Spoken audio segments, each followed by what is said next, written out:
Chapter 1. U.S. Marshal Sam Vance stood in the shadows of the waiting room, a phantom in plain sight. He watched the petite doctor with the storm of dark curls vanish behind the operating room doors. Alina Conti, the Viper's daughter. His file, a thin manila envelope that felt heavier than lead, told one story. Alina Conti, age 26, complicit in the Conti family's operations, suspected of money laundering and acting as a courier. A cold, privileged mafia princess who had gone to ground after her father's arrest. A threat to be contained. The woman he just observed told another. He saw the focused intensity, the genuine empathy in her eyes as she comforted the gangbanger, the effortless skill in her hands. There was no arrogance, only a deep, weary competence. And the fear. He'd seen it the moment she spotted him, a flash of pure, unadulterated terror before the professional mask slammed back down. It didn't align, and Sam Vance lived and died by his ability to read the alignment of a situation. His encrypted phone vibrated. A text from his superior, Assistant Director Miller. Status. Target confirmed. Initiating Phase 2, Sam typed back. Miller's response was immediate. Remember the briefing, Vance. She's a Conti, manipulative. Do not engage until the team is in position. She's dangerous. Sam pocketed the phone, his jaw tight. Miller had been the one to hand him this case personally, pulling him off a high-profile protection detail. This is a legacy case, Sam. The one who got away. Bring her in. We need to close the book on the Conti empire for good. But Miller had also been his mentor's best friend.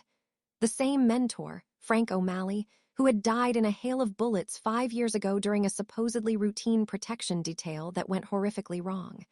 A detail Sam was supposed to be on. The guilt was a cold stone in his belly, a constant companion. He looked back at the OR doors. Dangerous. Maybe. But as he watched Alina Conti work, all he saw was a woman who was terrified of being found. And he was the one who had found her. Alina's shift ended at 7 a.m., the morning sun feeling like an accusation. She scanned the parking garage, her keys clenched between her fingers like a shiv, a habit born from 1,000 what-ifs. Every echo of a footstep made her flinch.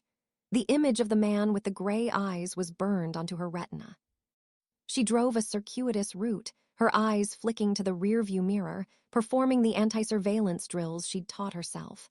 She saw nothing out of the ordinary, but the feeling persisted, a prickle on the back of her neck. Her apartment was a Spartan, anonymous box in a building with lax security. It was a place to sleep, not a home. Homes had roots, and roots could be traced. She bolted the door, leaning against it, her breath shuddering out of her. Get a grip, Alina. He was just a guy, a visitor, a drug rep. But she knew, deep in the marrow of her bones, where the little girl who had betrayed her own father still hid, she knew. The past was no longer past tense. She went to the loose floorboard under her bed, prying it up with trembling fingers. Inside was her go bag, cash, passports, a burner phone, and a single yellowed photograph of her mother, who had died of unfortunate circumstances when Alina was 10. A woman too gentle for the world she'd married into. Alina traced her mother's smile. I'm not going back, she whispered to the empty room. I'd rather die. Sam watched her apartment building from a van parked 2 blocks away, a high-powered camera feed on his laptop. He saw her silhouette move behind the blinds.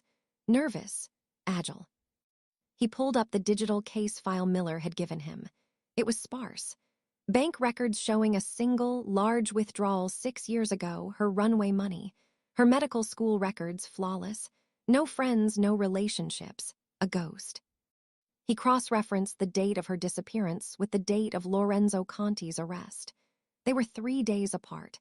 The official story was that she'd fled the ensuing chaos, but something nagged at him.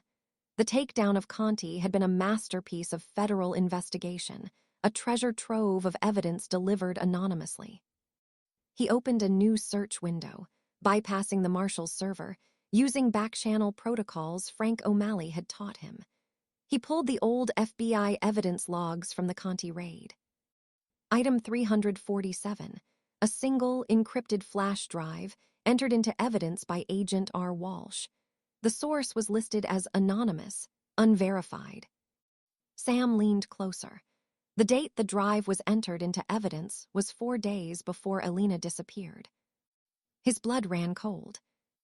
If she was the source, then the file Miller gave him, the file that painted her as a complicit villain, was a lie.